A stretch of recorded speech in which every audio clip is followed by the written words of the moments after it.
webinar on content marketing, 5 steps to get started. I am Joe Pulizzi, founder of the Content Marketing Institute. Thanks to Shweiki Media for letting me hang out with you for the next 4 minutes or so. What I'm really going to talk to you today is a couple things. First, we're really going to talk about what content marketing is. There's a lot of confusion in the marketplace, so I definitely want to talk about that. And then I'm going to give you some examples, a little bit of research, and then we're going to talk about 5 steps that I think are key to really getting started when you think about content marketing, since there's all kinds of confusion, as we just talked about, going around. I'd like to start off with this. This is the Furrow magazine. Furrow magazine is developed by John Deere, a little company called John Deere, and it was actually created back in 1895, and the image on the left side is from a 1931 image. I don't have an earlier image, and then the today's image is on the right from the Furrow magazine. I like to show this because there's so many people that think that content marketing is new, and actually it's been around for hundreds of years, per this example of John Deere. And actually, there's the thing that most people don't realize is that the Furrow magazine is the largest circulated farming magazine in the world, with over 1.5 million subscriptions, 14 languages, and 40 countries. So I want you to keep that in mind, because we're going to talk a lot about brands creating their own content, brands acting as media companies throughout the presentation today, because it's really critical. So that's when we get to content marketing, and I think depending on who you are, if you are a publisher, a printer, a marketer yourself, you're going to get out of this presentation, and I'm going to try to couch the term content marketing from all of those perspectives, depending on where you're coming from. But I want to start off with a definition. I think it's really critical that everyone understands what content marketing really is, because a lot of people say, findable SEO content is content marketing, or visitor content marketing. Well, they're content assets, but not necessarily content marketing. So if you think of content marketing, you talk about your owned media channels, not renting. So traditionally, over the past 50 years, people are businesses have been creating advertising alongside other people's content to attract customers, to get attention, to build awareness. That's not what we're talking about. We're talking about owning the media channel. So instead of being advertisement, we're talking about being the content. So it would be John Deere's own magazine, or American Express Open Forum, their own content site, something that they actually own. Doing it to attract and retain customers. What are they doing through those channels? Creating or curating valuable, compelling content. It is consistent. This is key. Consistency is key, because there's so many content products out there that are just like, there's a great viral video, or we're going to do 2 blogs. Well, that's content, but it's not necessarily content marketing, because content marketing falls outside the campaign. So if you're going to start a content marketing campaign, really that's not true. You can't really do that, because if you are building upon a content marketing philosophy, content marketing never ends when you're thinking about having a content marketing mindset. You say campaign, there is an end date. But with content marketing, it's not, because if you start a magazine or you start a blog post, you're basically, although you'll adapt it, you'll go on forever. And you'll be doing that to attract and retain customers in some way. And if you are a publisher or you're offering content marketing services, that's the way that you sell those. You actually go and you say, even though your agreement may be for 1 year or 3 years, you're not going to say, we're going to do a magazine just for 6 months, or we're going to do this blog post for 3 months. Now, it doesn't make any sense, because content is a promise to your customers. You've got to keep that promise. And the most important thing, you create content marketing program to change or enhance the behavior. So if you're just creating lots of content and it's not doing anything for the business, you're just creating content. But to do content marketing, you have to be doing something for the business. It has to change or maintain some type of a behavior. The importance of content marketing and why it's skyrocketing and why everybody's talking about it, it's really because of these 3 things. If you want to get found in Google, search engine optimization, if you want to drive leads or online lead generation, if you want to have anything relevant to say in social media, it has to start with the stories you tell. And that's all about content marketing, content creation, and content distribution.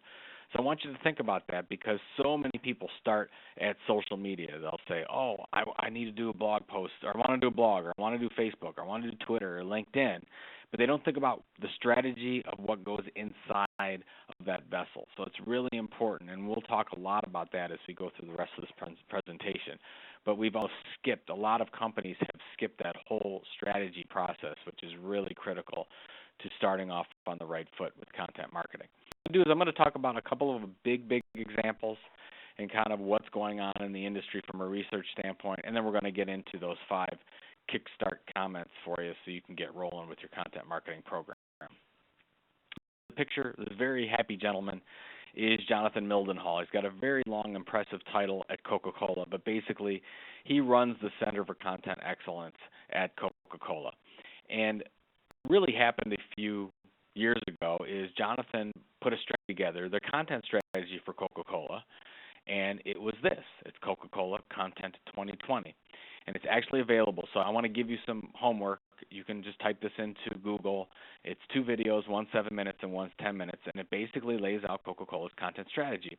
And this screenshot really tells it best. I mean, Coca-Cola, as we know, one of the best creative brands out there in figuring out how to create an emotional connection with customers. But basically, through this content strategy, Jonathan's saying, look, we can't just focus on creative excellence anymore. We have to move to content excellence, and so that's something they call liquid storytelling. And what we're seeing is more and more of a focus from Coca-Cola's perspective on creating their own content channels versus advertising. Now, they're going to spend a ton on advertising. They will continue to. Advertising is not going away. But more and more important in strategy is talking about content and creating their own content. Here's an example of that. This is covered in the Times and the Journal a few months ago. It's Coca-Cola Journey. And basically they have 4 full-time journalists and 40 freelance journalists and writers on to tell stories to create an emotional connection with Coca-Cola drinkers or prospects around business issues, entertainment, environmental, sustainability issues, innovation issues, whatever the case is. So they're acting like a media company, and they're publishing what they feel is relevant, valuable content because their goal is to create an emotional connection. And what Jonathan Mildenhall says is that if they can get an emotional connection through the content they create, they don't have to trade against that relationship quite as often to sell stuff. So very, very important to their overall strategy. And then people say, Joe, tell me what the greatest example of content marketing is. What is the future? And the future is now, and it's Red Bull. So I don't know what it is about sugary caffeinated drinks, but really taking a hold on this whole thing called content marketing. Red Bull Media House I would put up against any one of the wonderful publishing institutions we have out there, because really Red Bull is a media company first, and they just happen to sell energy drinks second. Let me give you some examples of what that is. First of all, Red Bull Content Pool. If you remember the Space Jump guy and all the media that went around that, and the videos, over 4 million video views and everything on the press, that's content that Red Bull owns. And when the media wants to go to them to license that content, they actually have to pay them. So this is a profit center within Red Bull, which is amazing. You have the media companies going to Red Bull to get their access to their 50,000 plus photos or 5,000 plus videos about all the things that they cover. So it's really amazing. They're already doing a ton of media, and they're licensing that content out to media outlets. I don't know if you're aware, but Red Bull has a record label where they fund independent artists out there that are attracting the same kind of audiences that Red Bull wants to attract. They have the Red Bull magazine, goes to 4.8 million people digitally and in print all over the world. One of the best examples of a digital magazine that you'll ever see out there, and plus they still do print, which I absolutely love with the print magazine. And then we could talk about Red Bull forever. They have television stations, radio stations, sports stations, whatever you want to go through, they're focusing on it. And they really are indeed a media company. And I think we're seeing Red Bull do this now, but I think what we're going to see is this is now the exception, not the rule. But in the future will be the rule and not the exception. Most of the brands that we work with at Content Marketing Institute, we work with mostly Fortune 1000 companies, and they're all building these Center for Content Excellences, and they're building these internal content marketing units so they can create these owned media properties. And earned media and paid media are still important to that, but owned media is ever critical because of what we talked about before with search engine optimization, social media, lead generation, and the fact that consumers can tune us out at any time with our advertising. So our messages have to be relevant, and they have to be compelling, and they have to make the person that we send it to want to do something with it, share that, so that we can attract more people. So a little bit of research here before we get into the next 5 points here.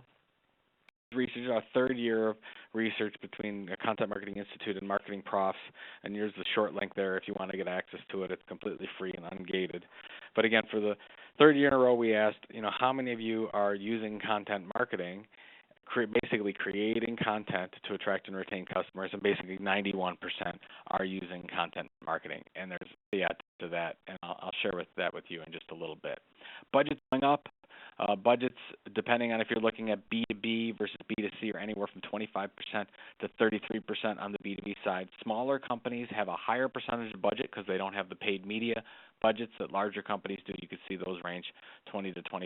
We're seeing growth year over year from 2011 to 2012. I'll zoom in on this in a second, but just so you can see, I show this chart of content marketing tactics because a lot of companies I deal with, they don't really believe when I say, yes, we are all publishers now. But if you look at all the things that you're doing, the average company does 12 of these things, these content tactics: social media, e-newsletters, videos, white papers, research reports, microsites, mobile sites, e-books, print magazines, and whatnot. So we are all publishers, and I think there's a responsibility that goes along with that we have to, you are a publisher. If you want to teach these types of skills to your customers because they're going to do it anyways, and if you're an advertiser, if you're a marketer client side, you have to figure out how you're going to create the processes to get this done right. And if we zoom in, social 87% of companies are creating content specifically for social media sites like LinkedIn, Twitter, Facebook. 78% have e-newsletters, 77% have blogs, 69% in-person events. So it's not just electronic. It is print. 31% have their own print magazines. So we're doing all this publishing, right? We're creating a ton of content to try to attract and retain customers. We're putting more and more money into it. 54% say they're going to increase their budgets over the next 12 months. So it's like, great, this is all wonderful, but then we really look at the stats and we say, well, how effective are you with your content marketing? Just 36% believe that they're effective. This is a problem, right? So we're seeing 91% are using it, 54% are increasing their budgets, and yet just 1 in 3 effectively think that they're doing a good job at content marketing. So this is a problem. One of the problems is very clear when we ask, what is the biggest content marketing challenge, and maybe you feel this yourself. There's a lot of marketers out there that feel, I can't create all this content. Producing enough content is a challenge.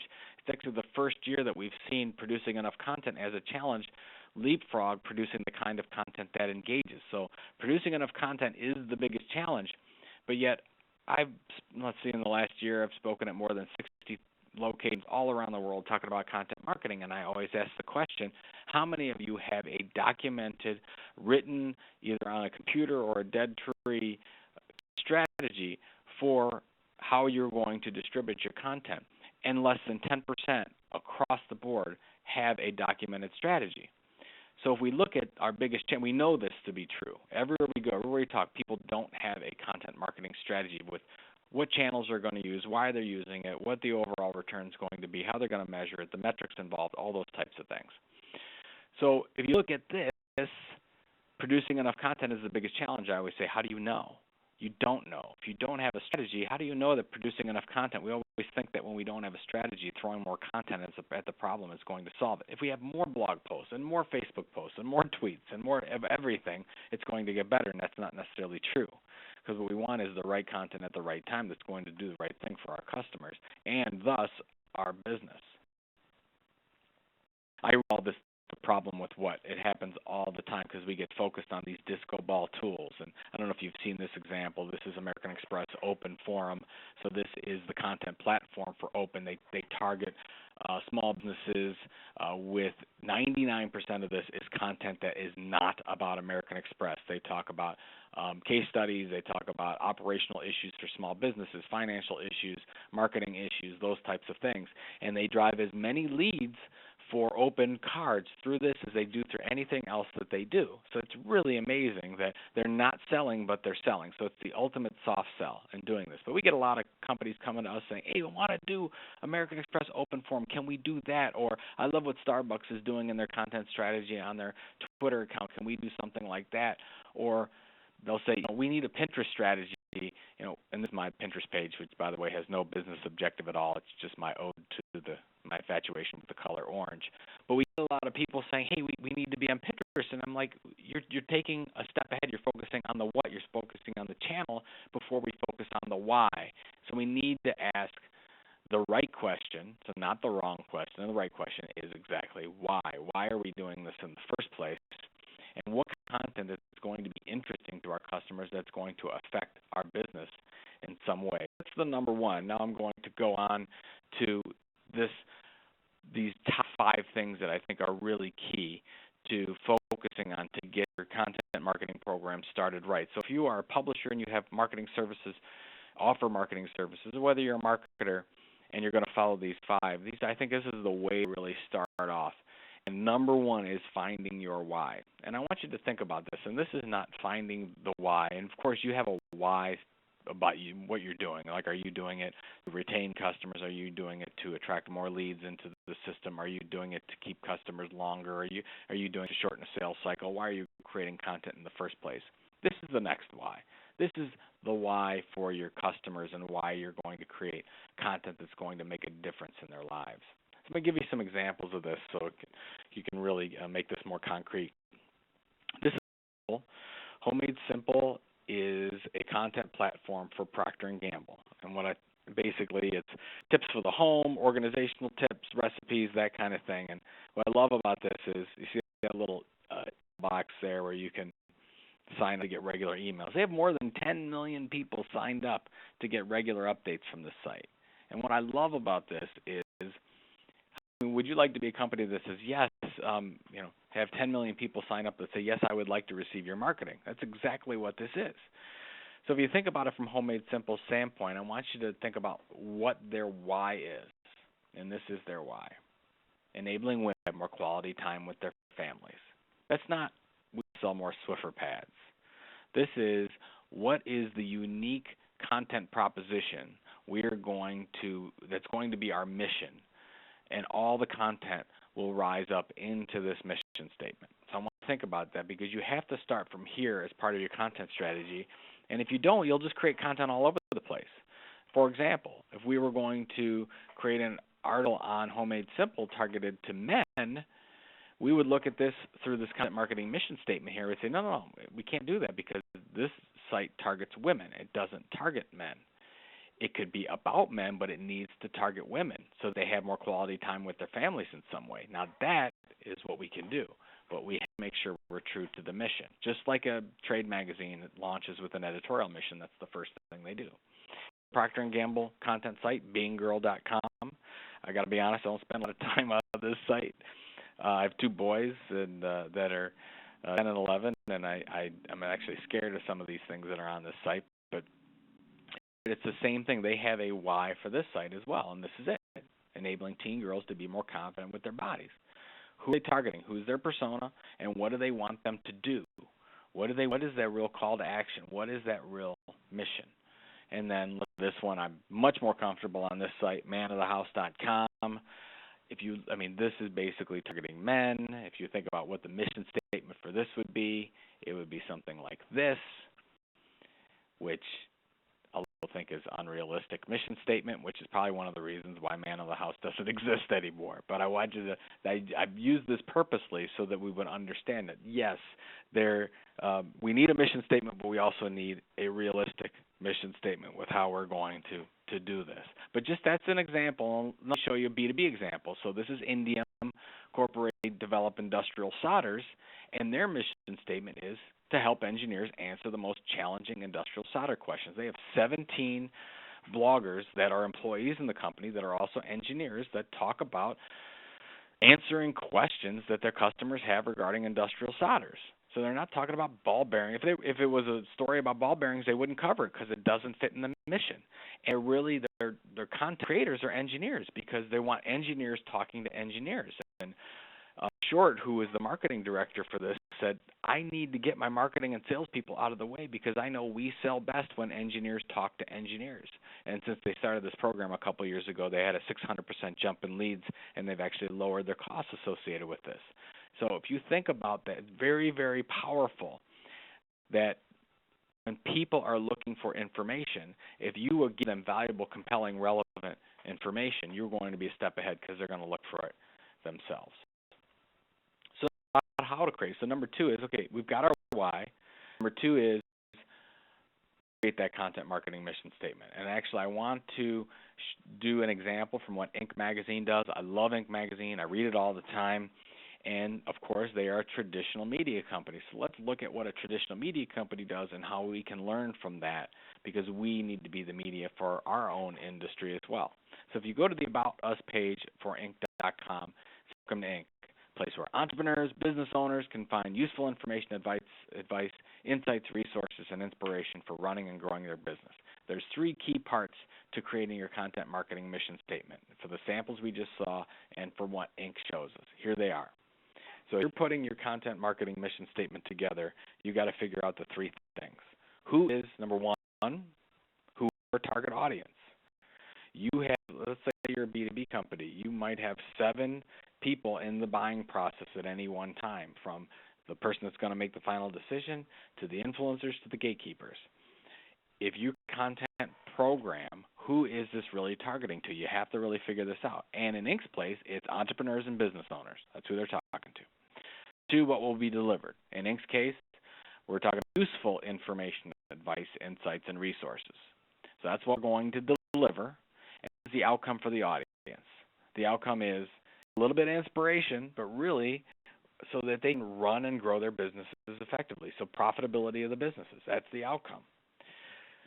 This is what you need to do for your content. So before you start creating any more content, you want to make sure that all the content you're creating lines up along this content marketing mission statement. If you do this, then you have some consistency, you have some understanding, you can set metrics to it. You create an editorial calendar that makes sense underneath the content, all that content you're creating for all those different channels, average of 12 channels per company. You should actually, if you get a chance, add up all the channels that you have from a content standpoint. It'd be interesting to find out how many you're actually doing. 3, let's really develop out that target audience. Whether you call them a buyer persona, I call them an audience persona, doesn't matter. I mean, if you think about if you're going to develop a buyer persona, you need one for every content initiative that targets a different person.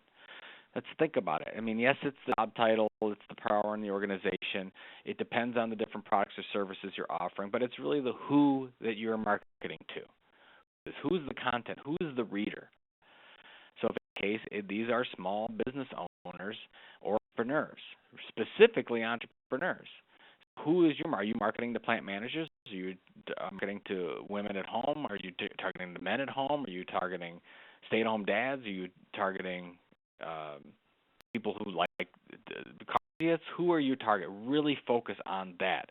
And I want you to create some kind of a persona around it, and I'll tell you in a second. So this is just an example. We're selling IT software. Jeremy's our buyer. Who's Jeremy? Works at the bank. He loves coffee. He doesn't own it all. He's very frustrated because he's doing so much. He needs to be more effective. He needs more time, and that's kind of the unique value proposition we're going to offer to Jeremy. You could get funky with this like some people do. They put stand-up pictures of their buyer personas in their marketing department, or you could just have a piece of paper. I'm just saying you need a piece of paper for this, and the reason why is because you have so many people in your organization creating content. You can get them all on the same page with who they're talking to. I see it all the time. You've got employees, you've got marketing people, communication people, PR people, search people, social people, email, and then you've got freelancers on the outside. You've got customers even creating content for you, but they don't necessarily know who they're talking to. Give them this guide and make sure anybody that's creating the content for you knows exactly who they're talking to. You probably have 3 or 4 buyer personas for the content, audience personas. Make sure you put something together. It doesn't take a lot of time. It might take you a couple hours to really put this together because you probably already have the information, but start here. Done a persona before, you need some guidance. This is a really good site by MLT Creative and Ardith Albee. It's called Up Close and Persona. You can kind of put in the different things that you're trying to do, and it will help you spit out the start of a persona. So really, really good tool here if you're looking for something to help you get started. Number 4, purpose up front and not after. So as you have your buyer personas. You're going to want to create your editorial plan and your channel plan. Now, what a lot of people do is they'll say, oh, I'm going to do a blog post or I'm going to do an ebook, and then they say, let's say it was successful, and then you start to say, oh, let's do another white paper off of that, or let's do 5 more blog posts off of that, and they do it after the fact, which is fine, but it takes a lot more time and resources and energy, and frankly, a waste of investment. You do it up front, and here's an example of what Todd Wheatland does, who's the VP of Thought Leadership at Kelly Services, big Kelly Services. And this is the OCG portion of the Kelly Services that basically outsource, $50 million programs to billion-dollar programs to Fortune 1000 companies. They don't have the resources to blog every day, believe it or not, but they target 100-plus keywords. And their goal is every time they do a story in one of their 5 key content topic areas, they want to create at least 20 pieces of content. Let me give you an example of how they do that. Start with, let's say, just an ebook. Here's a good-looking ebook on talent mobility. Great. Most of us would just say, oh, let's put the ebook up there, let's put a form in front of it, and use it as a lead gen piece, and done. Well, that's one of the 20 unique pieces of content for Kelly. 19 more. So they're going to plan for this up front, and they produce this, if you think about it, in line. So instead of saying, I'm going to build a house, and first I'm going to build the walls, and then I'm going to think about, okay, well, let's plan, and then let's build the roof, and then, okay, let's go another plan. How are we going to fit the sink in here? That's usually how we do it. What we're doing in this case, we're planning all up front where everything goes, just like a really good plan for a house. So in this case, they say, okay, well, we need something for SlideShare. We need something for Pinterest. Here's something for SlideShare, an infographic for to put on, let's say, for that channel. Then you might have different papers and reports like they do for different personas. So as you're creating this, you can say, well, we need a one on talent mobility for the CEO. We need one for the CFO. We need one for the director of HR. So you're going to do that in line. Then they take little pieces that are little shareable pieces about taking these bits out, about 3 things to know here and 4 myths to do here, and on and on and on. Let me give you an example. And they create all the art at one time. You see how it's very consistent? So you focus on this up front, you can save yourself a lot. And I really love the way that Kelly goes to market with this. Now, if you think about from a channel, this is a very, very simple channel plan. Now, you can get really into the weeds on this, but I'm just showing you that you need to have a plan for every channel you have, so you know, like when you're thinking about what Kelly does, you know where it fits. So if you think about, my blog is my channel, and then where does that blog go? How does it go on my main corporate site? What are we doing there? How does it go on the corporate blog? How are we going to extend this onto the blog? Are we going to do something different? Are we going to have a different tone to it? Is it a different structure? How are we going to take that blog post and create it a little bit differently on LinkedIn? Is there a visual portion to the blog? Those types of things. And if you plan this up front, by the way, this is in the book, Content Marketing, that I wrote with Robert Rose. But if you look at this type of a thing, it makes it really easy. This actually looks quite complicated. You can do this in quite a short period of time. But then as you create a piece of content, you could say, okay, this needs to be created this way for this channel and this way for that channel, and then on with it. Email, SlideShare, and every other channel that you're using for your piece of content. Last one. Really, I think this is really core. I just mentioned about managing content marketing, our book, and the real focus was creating passionate subscribers to the brand, and that was the kind of the subtitle for managing content marketing. And I see so many brands create content, but they don't focus on the value of subscription. And we think about our followers and our followers on Twitter, fans on Facebook, and LinkedIn followers, and whatever the case is, however you want to call them. And that's fine, and we want that kind of subscription, but really what we want more than anything else is we want subscription that we can own this relationship as best we can in today's day and age. I want to give you an example of what we do. So this is the Content Marketing Institute site, and this is a piece of blog content. Jonathan Crossfield writes a really good blog post for us. It's very shareable. And we used to have all kinds of calls to action around it. Really, our main call to action now is we want subscription. We want somebody to sign up for an email, because what we have learned over the past few years is that those people that are subscribers to our content behave much differently than those people that aren't. So basically what happens is when we sign up a subscriber, they are more likely to sign up for one of our events. They're more likely to go to one of our webinars. They're more likely to do all the things that we generate money from. So that's what we want to focus on, is getting more of those subscribers. So think about what your goal is with your content. We want subscribers because we see positive behavioral differences in subscribers versus no subscribers. I don't know if you're a fan of pop-ups. Most people aren't. As a user, I'm not a fan of pop-ups. But as a publisher, as a media company, I love pop-ups because most of the people that go to your blog content or any content at all will never come back again. But what we really want to do is they're probably not ready to buy, right? But what we want to do is want to get them into our database so that we can nurture them ongoing. What we do is we offer a nice little, get your exclusive ebook on 100 content marketing examples and sign up to our regular email newsletters so that we can keep in contact with them. And 50% of our daily signups, we get about 120 signups a day now on contentmarketinginstitute.com, and over 50% of those are that do so through this type of a form. So this is Pippity. We use WordPress as our content management system, and we use Pippity to do our pop-up, and it's fantastic, and I cannot say enough really good things about it. And then just show us, our performance. And I say that I have a new book coming out in the fall called Epic Content Marketing. I start off with the number 39,400. So we made the Inc. 500 this year. We've been very successful as a company. We've got the largest content marketing event, and we've done it by not spending more than $40,000 on paid media. We've done it through content marketing, and this is, now we have over 140,000 unique visitors coming to our site every month, which is fairly good for a B2B site, and we've done it through really good content creation, sharing, and focus on subscribers. And that subscribers thing is so key. I cannot tell you enough. Bonus one for the road here is on this thing called Social Media 411. So I get this question all the time. It's like, okay, Joe, we're going to create all this content. How do we share this content in social media? And so many companies have it wrong because they just share their own content. They don't share content from other people and influencers. And let me give you an example of this. So what we did is we started with something called the influencer hit list. And this is our influencer hit list. It actually was 40 strong. You can start off with 10 to 15. But basically, I want you to think about it. Where do your customers hang out on the web when they're not on your site? Are they on media sites? Are they on blog sites?